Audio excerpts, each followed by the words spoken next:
Welcome to big bang. This is Satish. Telangana ప్రభుత్వం ప్రతిష్టాత్మకంగా తీసుకున్న దళిత బంధు పైలట్ పథకం హుజురాబాద్లో లాంఛనంగా ప్రారంభమైంది. 6 పథకం అమలు చేసి తీరుతామంటున్నారు సీఎం కేసీఆర్. దళిత బంధు విజయవంతం అవుతుందని, దీంతో సరికొత్త చరిత్ర సృష్టిస్తామంటున్నారు ఆయన. అయితే ప్రతిపక్షాలు మాత్రం ఈ పథకంపై అనుమానాలు వ్యక్తం చేస్తున్నాయి. ఎన్నికల కోసమే దీన్ని తీసుకొచ్చారని అంటున్నాయి. ఒకరు ఈ పథకంపై నమ్మకంతో ముందుకెళ్తుంటే మరొకరు అపనమ్మకంతో ఉన్నారు. ఇంతకీ అసలు దళితులకు బంధువు ఎవరు? దీనికి సంబంధించి మన బిగ్ బ్యాంగ్ డిబేట్లో మాట్లాడబోతున్నాం. చర్చలో పాల్గొంటున్నారు బయట నుంచి లైవ్లో బీజేపీ సీనియర్ నేత, మాజీ శాసనసభ్యులు ఎన్వీఎస్ ప్రభాకర్ గారు, అలాగే కాంగ్రెస్ పక్షాన ఆ పార్టీ సీనియర్ నేత, ఆ పార్టీ నేత కేకే మహేందర్ రెడ్డి గారు, మరి కాసేపట్లో టీఆర్ఎస్ శాసనమండలి సభ్యులు భానుప్రసాద్ గారు డిబేట్లో జాయిన్ కాబోతున్నారు. రైట్, ప్రభాకర్ గారు, ఇచ్చేది ప్రభుత్వం, తీసుకునేది దళితులు, ఎందుకు ప్రతిపక్షాలకు అభ్యంతరం? అసలు దళిత బంధు వద్దనుకుంటున్నారా? మొత్తం ఖర్చు 1,70,000 కోట్లు అవుతుంది. దాన్ని భరించడానికి ప్రభుత్వం సిద్ధంగా ఉంది. ఇది నిన్న ముఖ్యమంత్రి దళిత బంధుపై విపక్షాలు చేస్తున్న విమర్శకు ఇచ్చిన వివరణ. సతీష్ గారు, సార్, ఎవరు వద్దనిలే కదా, మేము స్వాగతించాం. ఎవరు వద్దనిలా, మేము స్వాగతించాం. మేము అక్కడే అని కూడా అనలా. మేము హుజురాబాద్లోనే ఎందుకు పెడుతున్నారని కూడా అనలా. కానీ ఒక విషయం మాత్రం మేము ప్రస్తావించాం. 10 ఏంటి, మీరు 50 ఇవ్వాలని చెప్పన్నాం. ఎందుకు? రాజ్యాంగబద్ధంగా, చట్టబద్ధంగా బడ్జెటరీ సంబంధించినటువంటి కేటాయింపుల్లో దళితులకి మరి 15% మేరకు ఖర్చు పెట్టాలని చెప్పని విధిగా రాజ్యాంగం చెప్పింది ఒకటి. దానికంటే ఎక్కువగా మన రాష్ట్రంలో ప్రగతి పథు తీసుకొచ్చి, ఎస్సీ సబ్ ప్లాన్ని కూడా సవరించి ప్రగతి పథు తీసుకొచ్చి ఖచ్చితంగా మేము చేసి చూపిస్తామని చెప్పని ముఖ్యమంత్రి గారు మరి మేము ఎమ్మెల్యేగా ఉన్నటువంటి సమయంలోనే, ప్రగతి పథు తెచ్చేటువంటి సమయంలోనే ప్రకటించినటువంటి విషయం. ఆ ప్రకారంగా చూస్తే ఇప్పటి వరకు బడ్జెట్ ప్రతిపాదన చేసినటువంటి 14 లక్షల కోట్లలో సుమారు 1,50,000 కోట్లు అధికారికంగా ఈ పాటికే ప్రభుత్వం దళితుల కోసం ఖర్చు పెట్టాల్సి ఉండే. కానీ నిన్న ముఖ్యమంత్రి గారి యొక్క వివరాల్లో, వారి ప్రసంగంలోనే చెప్పినటువంటి లెక్కల ప్రకారం 50,000 కోట్లు అని చెప్తున్నా, వాస్తవంగా 46,000 కోట్లు మాత్రమే ఖర్చు పెట్టారు. కాబట్టి ప్రభుత్వం రాజ్యాంగ ఉల్లంఘనకి పాల్పడింది. దళితుల యొక్క హక్కులని కాలరాసినట్టయింది.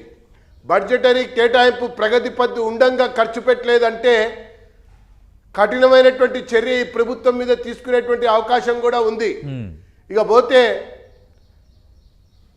ఇకపోతే 3 ఎకరాలు ప్రకటించేటప్పుడు కూడా గోల్కొండ కోట నుండి స్వాతంత్ర దినోత్సవం నాడు కూడా ముఖ్యమంత్రి ఈ రకంగానే మాట్లాడారు. మా ప్రభుత్వం దేశంలోనే ఎవరు చేయనటువంటి విధంగా ప్రతి దళితుడికి 3 ఎకరాల కుటుంబానికి ఇస్తామని చెప్పి మరి ఆ రకంగా ముందుకెళ్తామని చెప్పి రాష్ట్ర వ్యాప్తంగా కూడా అమలు చేస్తామని చెప్పని 119 నియోజకవర్గాలను ప్రకటించి ప్రతి నియోజకవర్గంలో 100 మంది దళితులు అని చెప్పని పేర్కొని 7 ఏళ్లు దాటినటువంటి తర్వాత ఆ యొక్క పథకం కనుమరుగైనటువంటి మాట వాస్తవం. అది కాలయాపనకే మిగిలిందన్నటువంటి మాట. ఆ రకమైనటువంటి మోసగింపు, వంచడం అనేది మరొకసారి దళితులకు ఎదురు కాకూడదు అనేటువంటి ఒక ఆలోచనతో మా ప్రెసిడెంట్ బండి సంజయ్ గారు ఈ యొక్క వాటాలు, కోటాలు, హక్కుల ప్రకారంగా సుమారు 50 లక్షల రూపాయలు రావాల్సి ఉంటుంది అని పేర్కొనటం జరిగినటువంటి ఒక మాట. ఇంకొక చిన్న విషయం చెప్తున్నా సతీష్ గారు, మన రాష్ట్రంలో ప్రభుత్వ పరంగా గుర్తించినటువంటి ఖాళీలని దళితులకు ఉన్నటువంటి రిజర్వేషన్ ప్రకారంగా భర్తీ చేసి ఉంటే సుమారు 20,000 కుటుంబాలు, నిరుద్యోగ యువకులు ప్రభుత్వ ఉద్యోగులుగా అయ్యేవాళ్ళు. అంటే ఇప్పుడు ప్రభుత్వం ఇస్తామన్నటువంటి 10 లక్షలు వాళ్ళకు ఒక సంవత్సరం యొక్క జీతంగా మారేది. ఆ నియామకాలేమో చేయలేదు. ఆ దళితులకు కావాల్సినటువంటి నిరుద్యోగ యువకులకు అందలేదు. ఇంకొక విషయం, ఎస్సీ కార్పొరేషన్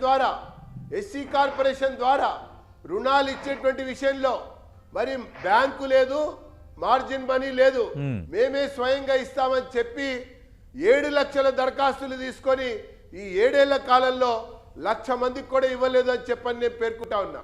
అసలు నువ్వు 10 లక్షలు ఇస్తున్నావు సరే, ఓకే, వీళ్ళకి గుర్తింపు ఏంటి, తర్వాత వీళ్ళకి శిక్షణ ఏంటి, ఓకే, వీళ్ళ యొక్క అభిరుచి ఏంటి, వీళ్ళకి ఏ రకంగా ఆ యొక్క యూనిట్ ని సాధికారికత దిశగా తీసుకెళ్లడం కొరకు ప్రయత్నిస్తామన్నటువంటి విషయంలో ప్రభుత్వం దగ్గర ప్లాన్ ఉన్నట్టుగా కనబడతలేదు. ఆదరా బదరగా ఇది అమలు చేయాలన్నారు. పైగా నిన్న సతీష్ గారు ఇంకొక క్షణం కొన్ని వేల మందిని ఆహ్వానించారు. ఇంకొక చిన్న విషయం, నిన్న వేల మందిని ఆహ్వానించారు.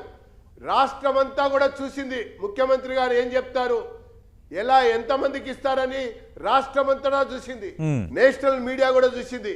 కానీ ముఖ్యమంత్రి గారు ఇచ్చింది నిన్న కేవలం 15 మంది మాత్రమే అని చెప్పని పేర్కొంటూ వచ్చే 3 నెలల్లో ఈ హుజురాబాద్ లో పైలట్ ప్రాజెక్ట్ గా అమలు చేస్తామని అంటే మాటలు నీటి మీద రాతలుగా ఏ రకంగా దాటి వేసేటువంటి దిశగా అడుగులు వేస్తున్నాయన్న దానికి నిదర్శనం.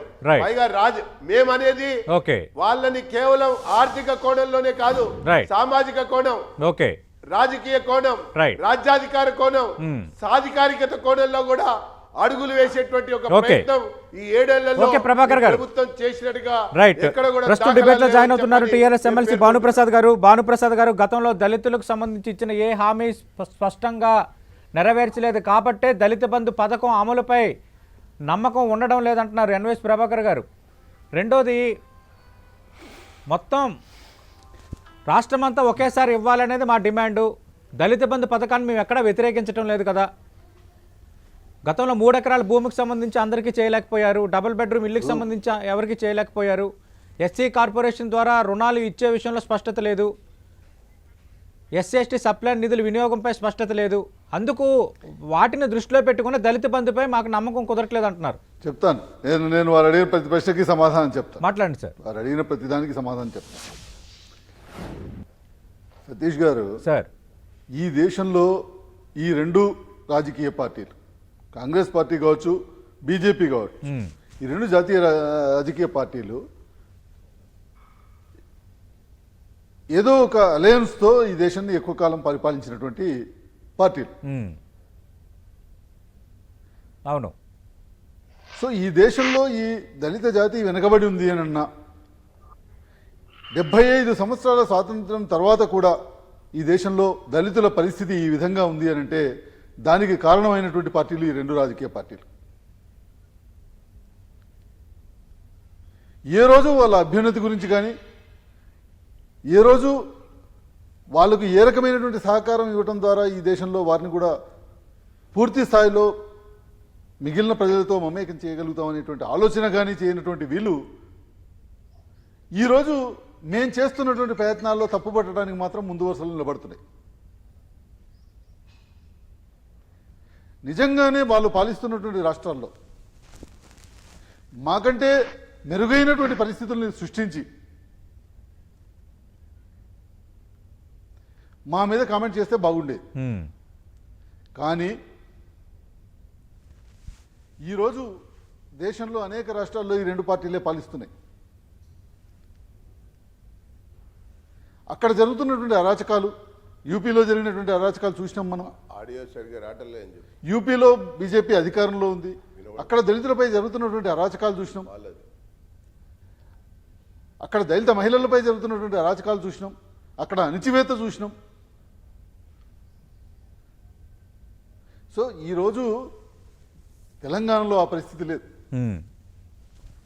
తెలంగాణలో దళితులు కావచ్చు, ఇతర అట్టడుగు వర్గాల ప్రజలు కూడా తలెత్తుకు తిరిగేటువంటి స్థాయిలో ఉన్నారు. అయితే ఆర్థికంగా అనేక ఇబ్బందుల్లో ఉన్నారు, ఆర్థికంగా చితికిపోయారు. ఇంకా మిగిలినటువంటి సమాజంలో ఉన్నటువంటి మిగిలిన వర్గాల స్థాయికి వాళ్ళని తీసుకురావాలనేటువంటి ఒక లక్ష్యంతో ఈరోజు ముఖ్యమంత్రి గారు ఒక స్కీమ్ని ప్రకటించడం జరిగింది. వాళ్ళకు ఒక ప్లాన్ లేదు, ఏ ప్లాన్ లేకుండానే హడావిడిగా ప్రకటించారు అని అంటున్నారు. ఇది వీళ్ళ ముసలి కన్నీరు. ఈ ప్రతిపక్షాలకి ఈ స్కీమ్ కనుక నిజంగా అమలైనప్పుడు మా ఉనికి అంటూ ఉండదు అనేటువంటి ఒక భయాందోళనలో వీళ్ళు మాట్లాడుతున్నటువంటి మాటలు. నిజంగా ఈ దళిత బంధుని ముఖ్యమంత్రి గారు ఏ విధంగానైతే ఒక పథకం ప్రకారంగా ఒక ప్లాన్డ్గా పోతున్నారో, ఇది ఈ రాష్ట్రంలో అమలైన తర్వాత మనకి ఇక అడ్రస్సే ఉండదనేటువంటి ఒక భయం వాళ్ళలో పట్టుకుంది. అసలు దళితులకు సంబంధించినటువంటి బడ్జెట్లో గతంలో వాళ్ళకి ఇంత పర్సంటేజ్ పెట్టాలని చెప్పినప్పటికీ కూడా అది క్యారీ ఫార్వర్డ్ సిస్టమ్ తీసుకొచ్చినటువంటి ప్రభుత్వమే టీఆర్ఎస్ పార్టీ ప్రభుత్వం. గత 2 సంవత్సరాలుగా మీరు చూసినారు, ఒకవేళ కోవిడ్ పరిస్థితుల్లో ఆర్థిక పరిస్థితులు ఏ విధంగా ఉన్నప్పటికీ కూడా మేము ఏ ఒక్క స్కీమ్ని కూడా ఆపకుండా కంటిన్యూ చేసినటువంటి ప్రభుత్వం ఈ ప్రభుత్వం. ఓకే,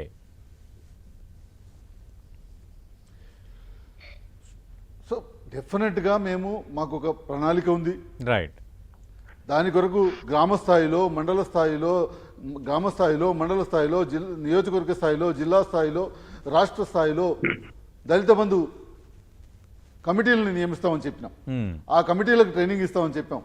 వీళ్ళందరికీతో పాటు వీళ్ళందరినీ కోఆర్డినేట్ చేసుకోవడానికి జిల్లా కలెక్టర్ గారి ఆధ్వర్యంలో ఇండస్ట్రీస్ డిపార్ట్మెంట్ కావచ్చు, ఎస్సీ వెల్ఫేర్ డిపార్ట్మెంట్ కావచ్చు, ఇవన్నీ అన్నీ కూడా కోఆర్డినేట్ చేసుకుని వీళ్ళని ఏ విధంగా ట్రైన్ చేయాలి, ఏ రకమైనటువంటి దాంట్లో వీళ్ళని గైడెన్స్ ఇవ్వాలి అనేటువంటి దాంట్లో కూడా పూర్తి స్థాయిలో గైడెన్స్ ఇస్తామని కూడా చెప్పడం జరిగింది.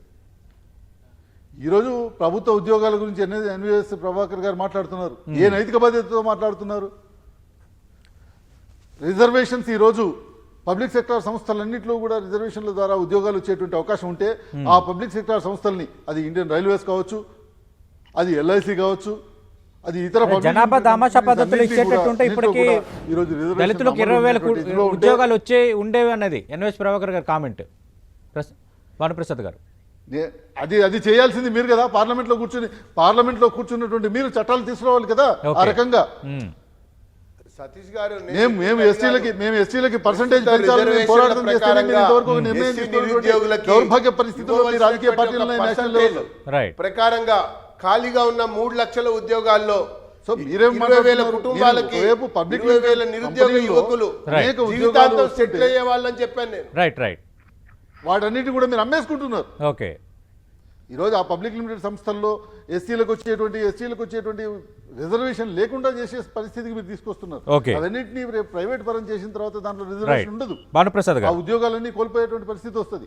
దేశానికే గుర్తింపు తెచ్చినటువంటి ఎల్ఐసి లాంటి సంస్థల్ని మీరు అమ్మేస్తున్నారు. రైట్. ఒక్క నిమిషం మీరు లైవ్ లో ఉండండి. కేకే మహేందర్ రెడ్డి గారు, దళిత బంధు పథకం రాష్ట్ర వ్యాప్తంగా అమలు అయితే ఇంకా ప్రతిపక్షాల ఉనికికే ప్రమాదం అన్న భయంలో ప్రతిపక్షాలు ఉన్నాయి. అందుకే పథకం ప్రారంభానికి ముందు, ప్రారంభం అయిన తర్వాత రాళ్ళేస్తున్నారంటున్నారు భానుప్రసాద్ గారు. ఇప్పుడు అక్కడి భానుప్రకాష్ గారు ఇంతవరకు పెద్దలు మాట్లాడిన తీరు చూసినట్టయితే కేవలం తనకు తానుగా డిఫెండ్ చేసుకోవడానికి మాట్లాడినట్టుగా అవపడుతుంది. వారు ఆత్మ పరిశీలన చేసుకొని మాట్లాడలేదు, ఆత్మ వంచన చేసుకొని మాట్లాడినట్టే నాకు అవపడుతుంది. ఎందుకంటే పెద్దలు అట్లా ఎందుకు మాట్లాడారో నాకు అర్థం కావట్లేదు. రెండోది, కేసీఆర్ గారి యొక్క సభను నిర్వహించిన తీరును చూసినట్టయితే కేసీఆర్ గారు రాజకీయంగా ఎంత కిందికి దిగజారి ఆ సభ నిర్వహించిందో ఇలా ప్రజలందరూ కూడా అర్థం చేసుకోండి. వాళ్ళ ఒక ముఖ్యమంత్రి గారు సభ నిర్వహించినట్టయితే ముందస్తు అరెస్టులు చేయడం అనేది నిజంగా సిగ్గుతో తలదించుకోవాల్సిన అవసరం. ఇలా ఇంతమంది పోలీసు పహారాలు, ఇనుప బూట్ల చప్పుళ్ళ మధ్యల, పోలీసు కంచెల మధ్యల ఇవాళ సభ నిర్వహించిన తీరు నిజంగా కూడా కేసీఆర్ గారి పరిపాలనా విధానానికి అలా అది నిదర్శనంగా అవపడుతుంది. ఇవాళ ప్రతిపక్షాల పనే ప్రశ్నించడం కదా. ప్రతిపక్షాల ప్రశ్నలకు సమాధానాలు చెప్పలేని ప్రభుత్వం ఒక ప్రభుత్వమేనా అని నేను అడుగుతుంది. వాళ్ళ ప్రతిపక్షాల పనే అది. నీకు అధికారం ఇచ్చిండ్రు, నాకు ప్రతిపక్షంగా ఇచ్చిండ్రు, నా గొంతు ఇవ్వమనే కదా నన్ను అడిగింది వాళ్ళు ప్రతిపక్షాలు, ప్రజలు. ఆ ప్రజలకు కూడా సమాధానం అనేది ప్రభుత్వం, ముఖ్యమంత్రి ఒక ముఖ్యమంత్రి అయినా అని నేను అడుగుతుంది. వాళ్ళ రెండవది, వాళ్ళ కేసీఆర్ గారికి నిజంగానే దళిత బంధు మీద మాటల మీద తొండి మాటల మీద ప్రజలకు అర్థమైపోయింది. అలా ఇంతకుముందు పెద్దలు ప్రభాకర్ గారు మాట్లాడుతూ కొన్ని స్కీములు చెప్పిండ్రు. ఇవాళ దళిత బంధు కాదు. అలా ఇవాళ కూడా చెప్తున్నా, దళిత మేధావులారా ఆలోచించండి, నా మెదరంతా కూడా నేను రంగరించి ఇలా కరగదీసి పథకం పెట్టినాను కేసీఆర్ గారు అంటుంది. ఇవాళ ప్రతి పథకం పెట్టే ముందు కేసీఆర్ గారు ఇదే మాట చెప్పిండ్రు. దళితులకు 3 ఎకరాల భూమి ఇస్తానప్పుడు కూడా ఇదే మాట చెప్పిండ్రు. దళిత మేధావులు అందరూ ఆలోచిస్తుంది. ఇలా దళితులలో కూడా మునుపటి మాదిరిగా లేరు. ఇవాళ చాలా మంది చదువుకొని కాంగ్రెస్ పార్టీ చేసిన విధి విధానాల వల్ల ఇలా చాలా మంది ఎడ్యుకేషన్ వచ్చింది. ఇలా వాళ్ళకి రిజర్వేషన్లు ఇచ్చింది. ఇలా భానుప్రకాష్ గారు మాట్లాడుతూ అనేక మాటలు మాట్లాడిన ఇవాళ ల్యాండ్ సీలింగ్ సిస్టమ్ తీసుకొచ్చింది ఎవరండి? భూ సంస్కరణ తీసుకొచ్చి భూ పంపిణీ విధానం చేపట్టింది ఎవరండి? దానిలో ఎక్కువగా లబ్ధి పొందింది ఎవరండి? బ్యాంకుల జాతీకరణ చేయడం వల్ల లబ్ధి పొందింది ఎవరండి?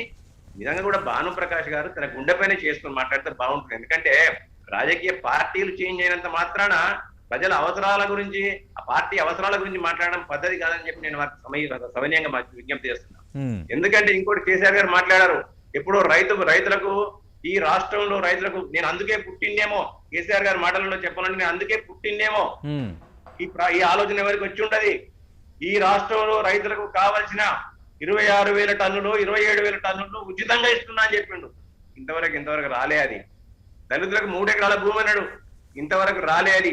డబుల్ బెడ్రూమ్ అన్నారు, ఇంతవరకు రాలే అది. ఇలా ఎస్సీ ఎస్టీ బ్యాక్లాగ్ పోస్టులు ఇంతవరకు నింపలేవారు 7 సంవత్సరాల వారి పరిపాలన. నేను సరే వేరే పోస్టులు నింపకపోని వారి పోస్టులను నింపాలి కదా, వారిపైన ప్రేమ ఉన్నట్టయితే. రెండోది, కేసీఆర్ గారు దళితుల పాలిట రాబంధం చెప్తున్నాండి ఇవాళ. ఎందుకు అనంటే ఇలా ఆలోచించుకోవాలి, మేధావులందరూ కూడా ఇప్పుడు నిజంగా కూడా ఆలోచించాల్సిన సమయం ఇది, అంశం ఇది. అలా ఇలా రెవెన్యూ చట్టాల నవీకరణ పేరు మీద ఇంతకు ముందు ఈ ప్రాంతంలో జరిగిన కొంతమంది భూస్వాములు ఈ ప్రాంతంలో జరిగిన సామాజిక ఉద్యమాల నేపథ్యంలో కానివ్వండి, వారికి ఉన్న అవసరాల రీత్యా కానీ పల్లెలను వదిలిపెట్టి పల్లెల్లో భూములు కౌలుకిచ్చి ఇలా వాళ్ళు హైదరాబాద్ కు వచ్చి వాళ్ళ బిజినెస్ల పరంగానో అక్కడో ఇక్కడో స్థిరపడిపోతే అనేక మంది దళితులు, గిరిజనులు, హరిజనులు అందరూ కూడా ఆ భూములను కౌలుకు తీసుకొని ఇలా సాగు చేస్తున్న తరుణంలో కేసీఆర్ గారి ప్రభుత్వం, టిఆర్ఎస్ ప్రభుత్వం ఇలా అధికారంలోకి రాగానే రెవెన్యూ చట్టాల పేరు మీద ఇలా రెవెన్యూ సంస్కరణలు చేసి ఇలా చట్టపరంగా సివిల్ లా ప్రకారం ఒక నిర్ధారిత సమయంలో వాళ్ళు పట్టాలో భూములు అనుభవిస్తుంటే హక్కులు ఉంటాయి. ఆ హక్కులను కూడా కాలరాస్తూ ఇవాళ కేసీఆర్ గారు భూస్వాములకు అండగా నిలబడి ఆ దళితులను, హరిజనులను, గిరిజనులందరినీ కూడా బయట వేసిన చట్టమే ఇలా ఈ రెవెన్యూ చట్టం. ఇవాళ ఇది మేధావులు ఆలోచించారు. ఇవాళ ఆ రోజు కాంగ్రెస్ ప్రభుత్వం ఇచ్చిన భూములన్నింటినీ కూడా ఈ ప్రభుత్వం లాక్కుంటుంది. ఇవాళ అభివృద్ధి పేరు మీద వీటన్నిటి మీద లాక్కుంటూ వాళ్ళ కనీసం నష్టపరిహారం అది కూడా ప్రస్తావిద్దాం, అది కూడా ఖచ్చితంగా ప్రస్తావిద్దాం. నిన్న ముఖ్యమంత్రి చెప్తుంది ఏంటంటే ఇచ్చేది ప్రభుత్వం, తీసుకునేది దళితులు, ఎందుకు ప్రతిపక్షాలు కిరికిరి చేస్తున్నాయన్నది ఆయన అడుగుతున్నది ఒకటి. 2, తెలంగాణలో 17 లక్షల పైగా దళిత కుటుంబాలు ఉన్నాయి. దళిత బంధు పథకానికి 1,70,00,00,000 కోట్లు ఖర్చు అవుతాయి. అవి భరించడానికి ప్రభుత్వం సిద్ధంగా ఉంది. ఇంకా ప్రతిపక్షాలకు కావాల్సిన క్లారిటీ ఏంటనేది ముఖ్యమంత్రి ప్రశ్న. ముఖ్యమంత్రి గారు గుమ్మడికాయల దొంగ అంటే భుజాలు ఉంచుకున్నట్టు మాట్లాడుతున్నారు. ఎందుకంటే ఎంతసేపు ఎదుటి వారి మీద పరనింద మోపడమే తప్ప ఆత్మస్థుతి చేసుకుంటూ పరనింద మోపడం ఆయన నైజం. అది దానికే భజన పరులందరూ కూడా అందులో ఉన్నది. ఇవాళ మేము ఇలా చెప్పింది ఎవరమండి, మేము ప్రశ్నించే మీ అనుమానాలు మీకు ఉన్న నేపథ్యం అది కాబట్టి అనుమానాలు వ్యక్తం చేసిండ్రు. భానుప్రసాద్ గారు, ప్రతిపక్షాలన్నాక అనుమానం వ్యక్తం చేస్తాయి, ప్రశ్నిస్తాయి. ప్రశ్నించడానికి ప్రతిపక్షాలు ఉన్నప్పుడు ప్రతిపక్షాలు కిరికిరి చేస్తున్నాయని ఎందుకంటారు? దళిత బంధు పథకాన్ని ఎవరు వ్యతిరేకించట్లేదు, బట్ దళిత బంధు పథకం అమలవుతుందో లేదో అన్న అనుమానాన్ని మాత్రం వ్యక్తపరుస్తున్నాం అంటున్నారు మహేందర్ రెడ్డి గారు. అవునండి, ఎందుకంటే దానికి నేపథ్యం ఉంది కదా. దళితులకు 3 ఎకరాల భూమి ఇస్తానని ఒక్కటి సతీష్ గారు మరి ప్రశ్నలు కాదు, అధికార పార్టీ ఉందని చెప్పి వారి ప్రశ్నలు కాదు, మేము సంధించే ప్రశ్నలు వాళ్ళు అడగానే ఆల్రెడీ అడిగాను. మహేందర్ రెడ్డి గారు ప్రారంభంలో అడిగాను, దళితులకు 3 ఎకరాల భూమి, డబుల్ బెడ్రూమ్ ఇల్లు, ఎస్సీ ఎస్టీ సప్లై నిధుల ఖర్చు పెట్టడం, ఎస్సీ కార్పొరేషన్ ద్వారా రుణాలు ఇవ్వడం, వీటికి సంబంధించి నేను ప్రారంభంలో అడిగాను. భానుప్రసాద్ గారు, మహేందర్ రెడ్డి గారు ఒక్క నిమిషం, మహేందర్ రెడ్డి గారు ఒక్క నిమిషం, సమాధానం చెప్పుకోలేక మహేందర్ రెడ్డి గారు దయచేసి ఒక్క నిమిషం. మహేందర్ రెడ్డి గారు, సమాధానం ప్రతిదానికి చెప్పగలుగుతాం, మీలాగా పారిపోయేటువంటిది లేదు నాకు. భానుప్రసాద్ గారు,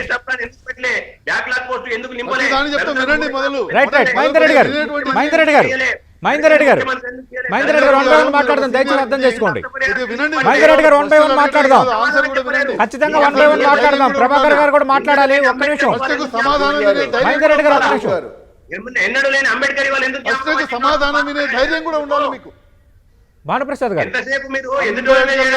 మర్చిపోయింది కాంగ్రెస్ పార్టీ, అంబేద్కర్ గారిని మోసం చేసింది కాంగ్రెస్ పార్టీ, మీరు అవలంబిస్తున్న విధి విధానాల వల్ల అంబేద్కర్ గారిని మోసం చేసింది కాంగ్రెస్ పార్టీ, అంబేద్కర్ గారిని విధానాలని పట్టించుకోండి కాంగ్రెస్ పార్టీ. మీరేం మాట్లాడతారండి? కాంగ్రెస్ పార్టీ లేకుంటే నువ్వులే పెట్టుకోండి, కాంగ్రెస్ పార్టీ లేకుంటే అక్కడ ఉన్న ఎవరు ఉండరు. ఏ పార్టీలు ఉన్నప్పటికీ కూడా కాంగ్రెస్ పార్టీ మహేందర్ రెడ్డి గారు, మహేందర్ రెడ్డి గారు ఒక్క నిమిషం. మహేందర్ రెడ్డి గారు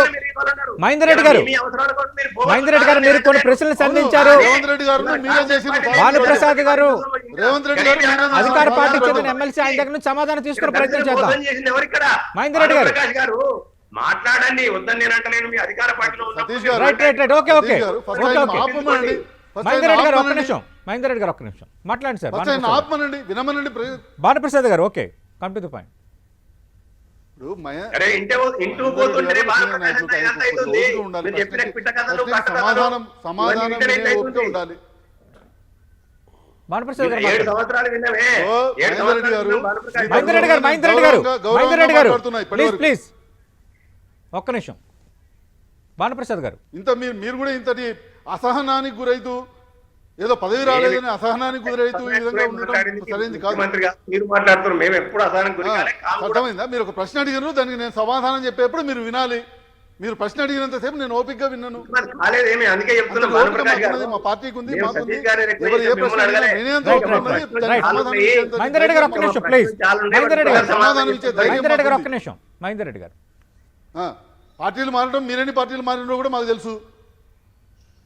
సో నేను అనేటువంటి ఇదిలో ఇక్కడ మహేందర్ రెడ్డి గారు అడిగినటువంటి ప్రశ్నల్లో గతంలో దళితులకు 3 ఎకరాల భూమి ఏమైంది అని అడుగుతున్నారు. దళితులకు 3 ఎకరాల భూమి అనేటువంటిది ఆ రోజు పథకం ప్రారంభించిన రోజే చెప్పినాం, it is a continuous process అని చెప్పి. నేను నిన్నగా మొన్న భూపాలపల్లి జిల్లాలో ఫ్లాగ్ హాస్టింగ్ చేసేటువంటి సందర్భంలో కూడా అక్కడ ఎంతమందికి మేము ఇప్పటివరకు ఎన్ని కుటుంబాలకు దళిత కుటుంబాలకు 3 ఎకరాల భూమి ఇచ్చాము అనేది కూడా చెప్పాము. దాదాపు 400 పైచిలకు కుటుంబాలకు 3 ఎకరాల భూమి ఇచ్చినాం అనేటువంటిది స్పీచ్లో కూడా చెప్పాము. అట్లాగే అన్ని జిల్లాల్లో కూడా చెప్పడం జరిగింది. అది కంటిన్యూస్ ప్రోగ్రాము, అది కంటిన్యూస్గా ఇస్తూనే ఉంటాము. అది ఆపట్లేదు. ఇప్పుడు ఇది ఇస్తున్నాం కదా అని అది ఆపట్లేదు. ఇది ఇచ్చేటువంటి ఇది ఇస్తున్నాము, అది ఇచ్చే విధంగా అది ఇస్తూ ఉన్నాం. ఎక్కడెక్కడ భూముల అవైలబిలిటీ ఎట్లా ఉంటే అట్లా అది కూడా ఇస్తూనే పోతుంటాం. ఎక్కడ కూడా ఆపం. అది ఈరోజు దళిత సాధికారతకు సంబంధించి ఎప్పుడో మా తాతలు నేతలు తాగినరు, మా మూతుల వాసన చూడండి అని చెప్పేటువంటి మహేందర్ రెడ్డి గారు ఏదైతే చెప్తున్నారో, మేమేదో స్వాతంత్రోద్యమంలో ఆనాడు పోరాడినటువంటి కాంగ్రెస్ పార్టీ నాయకులు ఎవరో మాకు తెలుసు. మేము అదే కుటుంబంలో నుంచి వచ్చినాం. ఈ రాష్ట్రంలో తెలంగాణ రాష్ట్రంలోనే చెప్పుకోదగ్గ స్వాతంత్ర సమరయోధిని మనవనిగా చెప్తున్నాను నేను. సో స్వాతంత్ర సమరయోధులుగా పోరాడినటువంటి ఆనాటి కాంగ్రెస్ నాయకులకి, ఈనాడు ఉన్నటువంటి ఓటుకు నోటుకు దొంగలుగా పట్టుబడ్డటువంటి కాంగ్రెస్ పార్టీ అధ్యక్షులకి మీరు కాంగ్రెస్ పార్టీకి అంటగట్టుకొని చెప్పుకోవడం సరైనది కాదు. అవసరానికి రాజకీయాన్ని నమ్ముకుని ఈరోజు మాట్లాడడం కూడా మేము మాట్లాడాము. రైట్ రైట్ ప్రభుత్వం భానుప్రసాద్ గారు దళిత బంధు కన్ఫైన్ అవుదాం. ప్రభుత్వం దయచేసి మీకు మహేందర్ రెడ్డి గారికి నా రిక్వెస్ట్. ప్రభుత్వం చిత్తశుద్ధితో ఇలా మీరు ఎక్కడ ఉన్నారో నేను గుర్తుపెట్టుకోవాలి. దళిత మంది మీదనే మాట్లాడుతున్నా. నేను దళిత మంది మీదనే ఒక్క మాట్లాడుతున్నా. నిమిషం. 6 మధ్యలో నాది మీరెక్కడున్నారో కూడా గుర్తుపెట్టుకోవాలి. గతంలో మీరెక్కడున్నారు, ఇవాళ మీరెక్కడున్నారో కూడా గుర్తుపెట్టుకోవాలి. మేము అందుకే మేము అక్కడ సర్దుపోయలే ఇక్కడ ఉన్నాం మేము. Right right please please Mahender Reddy గారు భానుప్రసాద్ గారు దయచేసి ఆ చర్చలోకి వెళ్ళొద్దు. కన్ఫైన్ టు ది సబ్జెక్ట్ కానీ ప్లీజ్. వ్యక్తిగతంగా మాట్లాడలేదు ఇక్కడ. నేను మాట్లాడేది నేను ప్రభాకర్ గారు, మాట్లాడే మీకు అవకాశం సబ్జెక్ట్ ఇస్తాను, ఒక్క మాట్లాడుతున్నాను. మీరు అడిగిన ప్రశ్నలకు మాత్రమే సమాధానం చెప్తున్నాను. ఈ రాష్ట్రంలో ఎస్సీ ఎస్సీలకు సంబంధించినటువంటి ఎస్సీ కార్పొరేషన్ ద్వారా ఇచ్చేటువంటి ఫండ్స్ కానీ కూడా ఈరోజు ఆపలేదు. ఈరోజు ప్రభుత్వం ఇచ్చినటువంటి ఏ ఒక్క హామీని కూడా మేము నెరవేర్చకుండా ఉండలేదు. కాబట్టే ఈరోజు ప్రజలు మమ్మల్ని బంధువులుగా చూస్తున్నారు కానీ రాబంధువులుగా చూడట్లేదు. ఇంతకుముందు మహేందర్ రెడ్డి గారు ఒక మాట అన్నారు, దళిత బంధువు కాదు దళిత రాబంధు అన్నారు. దళిత బంధు కాదు, దళిత బంధువులు ఎవరు, దళిత రాబంధువులు ఎవరు అనేటువంటిది ప్రజలు ఎన్నికల్లో చూపెట్టారు. ఒక్క ఎన్నిక కాదు, అనేక ఎన్నికల్లో ప్రజలు టీఆర్ఎస్ పార్టీని, కేసీఆర్ గారిని బంధువుగా చూశారు తప్ప మీలాగా కాంగ్రెస్ పార్టీలో ఆయన్ని రాబంధువుగా చూశారే తప్పితే బంధువుగా చూడలేదు. కాంగ్రెస్ పార్టీని రాబంధువుగా చూశారు, టీఆర్ఎస్ పార్టీని బంధువుగా చూశారు. కాబట్టి ఈరోజు ప్రజలు కేసీఆర్ గారికి సమర్థిస్తూ కేసీఆర్ గారిని బలపరుస్తూ వస్తున్నారు. నిన్న వారి నాయకత్వాన్ని బలపరుస్తూ వస్తున్నారు. వారి నాయకత్వాన్ని ప్రజలు బలపరుస్తున్నారు కాబట్టి కేసీఆర్ గారు డెఫినెట్గా వారి పక్షాన ఆలోచన చేస్తున్నారు. ఈరోజు దళితుల కొరకు ఈ రాష్ట్రంలోనే కదా కాంగ్రెస్ పార్టీ పాలిస్తున్నటువంటి రాష్ట్రాలు ఉన్నాయి కదా, పక్కనే మహారాష్ట్ర ఉంది కదా, అక్కడ దళితుల కొరకు ఏం చేస్తున్నారో మేము అక్కడ ఇది చేస్తున్నాం, మీకంటే బాగా చేస్తున్నామని చెప్పమనండి. ఒక్కటి స్కీమ్ చెప్పమనండి. అది చెప్పరు. ఎంతసేపు పుక్కిడి పురాణాలు. మా 1950లో ఇది చేసినాం, 1960లో అది చేసినాం. 1950లో 60లో అది చేసి ఉన్నట్టయితే కనుక నిజంగానే మీరు తెచ్చినటువంటి భూ సంస్కరణలు, భూ పంపిణీ ద్వారా నిజంగానే దళితుల జీవితాలు మారి ఉన్నట్టయితే మరి 75 సంవత్సరాల తర్వాత ఈ పరిస్థితులు ఎందుకున్నాయని అడుగుతున్నాం. ప్రభాకర్ గారు ప్రభాకర్ గారు, దానికి దళితులు కారణం మీరు దుస్థితిలో కాదా అని ఉండడానికి అడుగుతున్నాం. జాతీయ పార్టీలైన బీజేపీ సతీష్ కాంగ్రెస్ గారు. కారణమని భానుప్రసాద్ గారు అంటున్నారు. ఒకటి, నిన్న ముఖ్యమంత్రి మాట్లాడుతూ కరీంనగర్లోనే రైతు బీమా ప్రారంభించాము, దాన్ని ఏమైనా పక్కన పెట్టేశామా? అలాగే రైతు బంధు పథకం కూడా అద్భుత ఫలితాలు ఇస్తోంది. ఏడాది కిందట ఈ పథకాన్ని ప్రారంభించాలనుకున్నాం దళిత బంధుని, బట్ కరోనా వల్ల కుదరలేదు. నిన్న ముఖ్యమంత్రి వ్యాఖ్యలు ఇవి. సతీష్ గారు సార్ సతీష్ గారు ఎస్సీ ఎస్టీస్ అట్రాసిటీస్ సంబంధించినటువంటి విషయంలో మన తెలంగాణ రాష్ట్రంలో మరియమ్మ మరణం అన్న కావచ్చు, లేకుంటే దళిత ఎస్ఐ ట్రైనీ ఎస్ఐ పైన అత్యాచారమైనా కావచ్చు, ఇలాంటి సంఘటనలు మొత్తం భారతదేశంలో తెలంగాణ స్టాండ్స్ నెంబర్ 4. దళితులపై జరుగుతున్నటువంటి అత్యాచారాల్లో, ఆత్మహత్యల్లో, తర్వాత దాడుల్లో, తర్వాత ఆస్తుల ధ్వంసంలో మన తెలంగాణ 4వ స్థానంలో ఉంది. ఒకటి. తర్వాత రెండో విషయం నియామకాలకు సంబంధించినటువంటి విషయంలో రాజ్యాంగ పరంగా ఉన్నటువంటి పర్సంటేజ్ ప్రకారంగా కూడా 20,000 కుటుంబాలు జీవితాలు శాశ్వతంగా బాగుపడేవి. శాశ్వతంగా బాగుపడితే అన్నటువంటి 10 లక్షలు ఒక సంవత్సరం జీతం, కానీ కోట్లు సంపాదించుకునేటువంటి అవకాశం ఉన్నటువంటి దళిత నిరుద్యోగ యువకులకి పొట్టగొట్టారు. నియామకాలు చేయకుండా వాళ్ళ బ్రతుకులు ఆగం చేశారు. మీరేం పోతే రాజ్యాధికారానికి సంబంధించినటువంటి విషయం ఇచ్చి అవమానపరిచి సాగనంపారు. అంటే ప్రభాకర్ గారు, ఇలాంటి పథకం మాదిగ మంత్రే లేడు, అమలవుతుందా? మాదిగ మంత్రే లేడు. భానుప్రసాద్ గారు, సతీష్ గారు, బీజేపీ దళితుల కొరకు ఏం చేసిందో చెప్పండి, ఒక్కటి చెప్పండి. మీరు ఒకసారి కేంద్ర ప్రభుత్వం యొక్క సోషల్ వెల్ఫేర్ ఏదైతే ఎంపవర్మెంట్ మినిస్ట్రీ ఉందో దాంట్లో చూస్తే డిక్కీకి సంబంధించినటువంటి నర్రా రవికుమార్ గారే సర్టిఫికెట్ ఇచ్చారు. స్వాతంత్రం వచ్చిన తర్వాత నరేంద్ర మోడీ గారు మాత్రమే ఎంటర్ప్రీనర్స్, దళిత ఎంటర్ప్రీనర్స్, అన్ఎంప్లాయిడ్, ఎడ్యుకేటెడ్ దళితులకి ట్రైనింగ్ ఇచ్చి శిక్షణ ఇచ్చి ₹1,00,00,000 వరకు అందించినటువంటి ఒక కార్యక్రమం అమలు చేసినటువంటి తీరు ఎంతమందికి ఇచ్చారు చెప్పండి. రాష్ట్రంలో ఎంతమందికి ఇచ్చారు Ravikumar happens to be our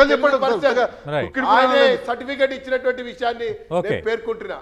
ఇప్పుడు నేను చెప్పే విషయం ఒకటే, మిగతా పథకాలు అమలు చేయకుండా ప్రకటించి అట్టాసంగా దాటేసి ఆ అమలు ఇంకా ప్రక్రియ ఉంది అని చెప్తూ మరొకసారి వంచడానికి పథకం లేదు ఇంతవరకు మీ దగ్గర నుంచి. ఈ పథకాన్ని ప్రవేశపెట్టాం, దీన్ని అడ్డుకుంటున్నారని చెప్పడం ఏతుందో మాట్లాడటమే తప్ప చిత్తశుద్ధితో మాట్లాడింది కాదు. మహేందర్ రెడ్డి గారు, పెద్దలు భానుకుల ప్రకాష్ గారు మాట్లాడుతూ ఆ స్వాతంత్ర ఉద్యమానికి దీనికి సంబంధం లేదు, మా తాతలు ముందున్నారు, అది వారి యొక్క నేను విజ్ఞతకు వదిలేస్తున్నది. ఎవరైందనేది విజ్ఞతగా వదిలేస్తున్నా. ఇవాళ ఈ రాష్ట్రంలో పోడు భూములు లాక్కుంటుంది ఎవరండి? దళిత గిరిజనులే కదా. పోడు భూములు లాక్కున్న ఎవరికి ఇచ్చింది? ఇవాళ లాక్కుంటున్న వైనవేది రోజు పేపర్లో చూస్తుంది మీరే కదా. అది ఎవరు? వాళ్ళు దళితులు గిరిజనులు వాళ్ళు కాదా ఇవాళ? రెండోది నేను ఏమంటున్నా, ఇంతకుముందు వారే మాట్లాడుతూ కాంగ్రెస్ పార్టీ ఉన్నప్పుడు ఇవాళ భూములు అసైన్మెంట్ చేసింది, భూసంస్కరణ చట్టాలు తీసుకొచ్చి ఇచ్చేమని బ్యాంకుల జాతీయకరణ అని కూడా కాంగ్రెస్ పార్టీ చేసింది. ఇవాళ మీరు మాట్లాడేది వ్యతిరేక తిన్నా అన్నట్టు 2 ఎకరాల భూమి అది ఆన్గోయింగ్ ప్రాసెస్ అన్నారు వాళ్ళు.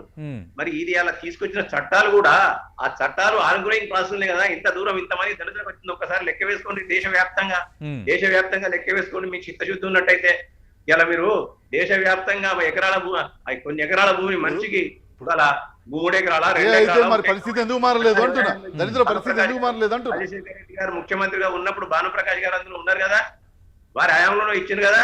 అప్పుడు వీరు నోర్లే కదా పొగిడినాయి. అప్పుడు వీరే కదా పొగిడినప్పుడు చట్టాలే సక్రమంగా అమలైతే దళితుల పరిస్థితి ఇంకా నేను ఆ టైంలో లేను ఎందుకుందంటున్నారు.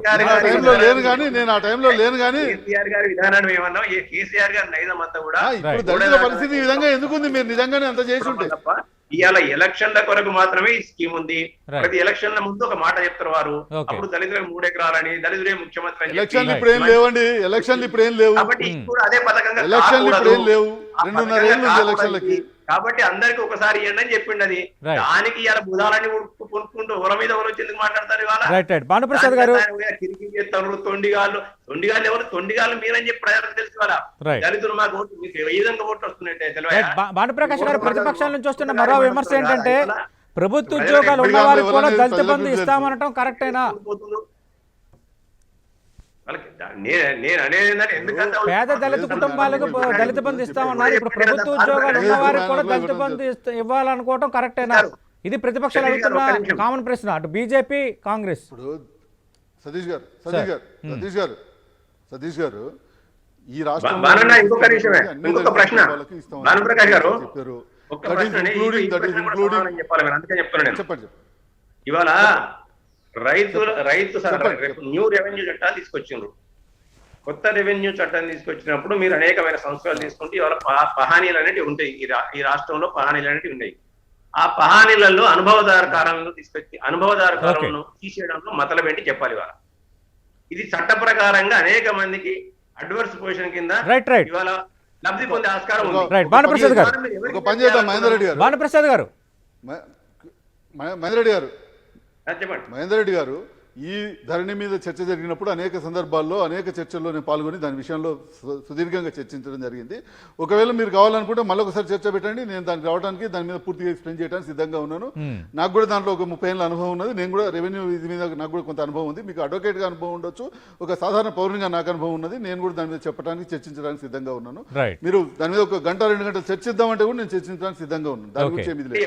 ఇప్పుడు నేను మాట్లాడే దళిత బంధుకు సంబంధించినటువంటి విషయంలో మాట్లాడుతున్నాను. దళితులకు సంబంధించినటువంటి ఇదిలో అన్ని కుటుంబాలకి ఇవ్వాలి అనేటువంటిది, ఈ రాష్ట్రంలో నివసిస్తున్నటువంటి ప్రతి కుటుంబానికి ఇవ్వాలి అనేటువంటిది.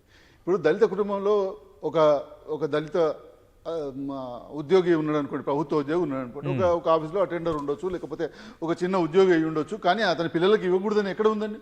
అతని పిల్లలు చదువుకుని నేను ఈరోజు ఏదో ఒకటి ఎంటర్ప్రైనర్ అవుతాను, నేను ఇది స్టార్ట్ చేసుకుంటాను, ఒక ఎంటర్ప్రైజింగ్గా మారుతాను అని అన్నప్పుడు అతనికి ఇవ్వకూడదని ఎందుకున్నది? లేదు. కానీ మొట్టమొదటి ప్రిఫరెన్స్ ఏదైతే ఉందో అది ఎక్కడి నుంచి ప్రారంభించాలి అనేటువంటిది ముఖ్యమంత్రి గారు స్పష్టంగా చెప్పారు. ఫస్ట్ అట్టడుగున ఉండి ఏమీ లేని, గుంట భూమి లేని, ఏ రకమైనటువంటి ఆధారం లేని, నిరాధారంగా ఏ రకమైనటువంటి ఇది లేకుండా కేవలం కూలీగా పనిచేస్తున్నో లేకపోతే పూట గడవని పరిస్థితుల్లో ఉన్నటువంటి నిరుపేదలకి మొట్టమొదటి ఫేజ్లో ఇవ్వాలి. తర్వాత వారికంటే కొద్దిగా బెటర్గా ఉన్నటువంటి వాళ్ళకి, వారికంటే ఆ విధంగా ఫేజ్ వైజ్గా ఇవ్వటం జరుగుతుందని చెప్పడం జరిగింది. సో దాంట్లో ఇది ఒక హుజరాబాద్ అనేటువంటిది ఒక అంటే భానుప్రసాద్ గారు ఇప్పటి వరకు దళిత బంధు విధి విధానం సంబంధించి పూర్తి స్థాయి క్లారిటీ లేదు. అసలు దళిత బంధుకు ఎవరు అర్హులు, మీరు ఇస్తున్న క్రైటీరియా ఏంటనే దాని మీద ఇప్పటివరకు క్లారిటీ రాకపోవడం కారణం ఏంటి? ఎప్పటికల్లా విధి విధానాలపై స్పష్టత వస్తుంది? స్పష్టమైనటువంటి విధి విధానాలు ఉన్నాయి ఆల్రెడీ, దాంట్లో లేకపోవడం అనేటువంటిది ఏమీ లేదు. ఆల్రెడీ స్పష్టమైనటువంటి విధి విధానాలు తయారుగా ఉన్నాయి. అయితే వెంటనే మేము గ్రామ స్థాయి నుంచి, మండల స్థాయి నుంచి, తర్వాత జిల్లా స్థాయికి, రాష్ట్ర స్థాయికి కమిటీలను నియమించబోతున్నాం. ఆ కమిటీలు ఏవైతున్నాయో ఒక క్రియాశీలమైనటువంటి పాత్ర పోషిస్తాయి. వాళ్ళు అక్కడ ఉన్నటువంటి వాళ్ళని ఏ విధంగా ట్రైన్ చేయటం, వాళ్ళకి నిజంగానే అక్కడ ఇప్పుడు సపోజ్ ఒక దళిత కుటుంబంలో ఒక పిల్లోడు ఏదైనా ఒక షాప్లో పనిచేస్తున్నాడు అనుకోండి, ఒక షాప్లో పనిచేస్తున్నాడు, ఒక టెంట్ హౌస్లో పనిచేస్తున్నాడు. అతను నేను టెంట్ హౌస్ నిన్నటిదాకా పనిచేస్తున్నాడు, 4 ఏళ్ళ నుంచి పనిచేస్తున్నా, నాకు ఇందులో అనుభవం ఉన్నది, నేను టెంట్ హౌస్ పెట్టుకుంటాను, నేను రేపటి నుంచి నడపగలుగుతాను అనుకున్నటువంటి వాళ్ళకు ఎటువంటి ఇబ్బంది లేదు. అతను వచ్చి ఇమీడియట్గా ఒక టెంట్ హౌస్ పెట్టుకుంటాడు, రేపటి నుంచి తన వ్యాపారాన్ని తను నిర్వహించుకోవాలి. చాలా మందికి ఏంటంటే వాళ్ళకి అవగాహన లేని వాళ్ళకి, అనుభవం లేని వాళ్ళకి పూర్తి స్థాయిలో అవగాహన కలిగించడానికి, అనుభవాన్ని ఇవ్వడానికి ఈరోజు కలెక్టర్ నేతృత్వంలో కమిటీస్ పనిచేస్తాయి. సో ఆ రకంగా పూర్తి స్థాయిలో ఒక సంపూర్ణమైనటువంటి ప్లాన్ తోనే పోతున్నాం. ఏ రకంగా ప్లాన్ లేకుండా ఏ రకంగా పోవట్లేదు. కంప్లీట్ గా ప్రతి రూపాయి, ప్రభుత్వం ఇచ్చిన ప్రతి రూపాయి సద్వినియోగం చేసే విధంగా, ఎటువంటి దళారీ వ్యవస్థ లేనటువంటి విధంగా. ప్రతిపక్షాలు అనుమానం పెట్టుకోవాల్సిన అవసరం లేదు. ఖచ్చితంగా 1,70,00,000 ఖర్చు పెట్టడానికి ప్రభుత్వం సిద్ధంగా ఉంది. దశల వారీగా దీన్ని అమలు పరుస్తాము, 15 రోజుల్లో 2,000 కోట్లు విడుదల చేస్తామని ముఖ్యమంత్రి ప్రకటించారు. అయినా గతంలో చేసిన ప్రకటనల నేపథ్యంలో అమలుపై అనుమానాలు ఉన్నాయి. దళిత బంధుని ఎవరు వ్యతిరేకించట్లేదని ప్రతిపక్షాలు అంటున్నాయి. చూద్దాం ఇది ఏ విధంగా అమలు కాబోతుంది. రేపొద్దున్న నిజంగా దళిత బంధువు ఎవరన్న దానిపైనే రాజకీయ పరంగా తెలంగాణలో రాజకీయాలు ముడిపడి ఉన్నాయా? Let us wait and see. ఇది ఇవాల్టి big bang debate. Thank you Bhanuprasad garu. Thank you NS Prabhakar గారు, థ్యాంక్ యూ మహేందర్ రెడ్డి గారు.